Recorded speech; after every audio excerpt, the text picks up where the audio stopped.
Pinag-uusapan po ngayon sa social media ng mga kababayan natin, lalo na po ng mga kababayan nating guro, yung mga teachers nating kababayan.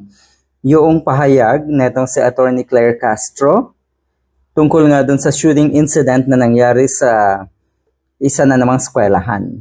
Ang sinabi niya ito, napakalinaw. Ang mga guro pa daw minsan ang nagtuturo sa kanilang mga estudyante kung paano maging walang moto. Minsan. So parang gusto niyang sabihin, hindi naman lahat.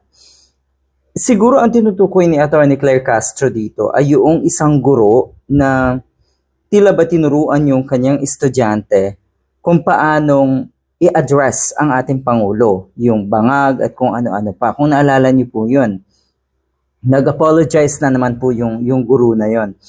At meron din tayong nakita na mga content nga na ganon. So kung yun ay para lang sa content, at ang totoo, ang mga guro ay walang ganitong klaseng intensyon. Lahat ha, sana nga lahat eh. Pero meron pa rin talagang mga guro, sabihin na natin, na sabihin na natin siguro na walang pakialam na sila ay kailangan ding or malaki ang papel na ginagampanan nila para sa pag-uugali ng mga estudyante. Yung sabihin na natin walang pakialam or hindi siguro aware, hindi siguro alam kung paano. Pero yun ay hindi man pwedeng sabihin natin lahat. Kasi yung mga naging guro ko nung ako'y bata pa, wala akong maalala na nagturo sa akin para maging walang modo. Lahat yan ay naging concern. So siguro swerte lang tayo, Pero sa social media kasi, meron tayong napapanood na mga ganyang klaseng content. Kung paano maging walang modo. Kung content yan o ano pa man.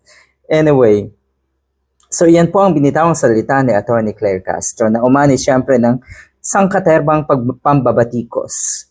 Mag-resign ka na daw, Claire Castro. At isa nga po dyan ay etong si Mr. Daryl Yap.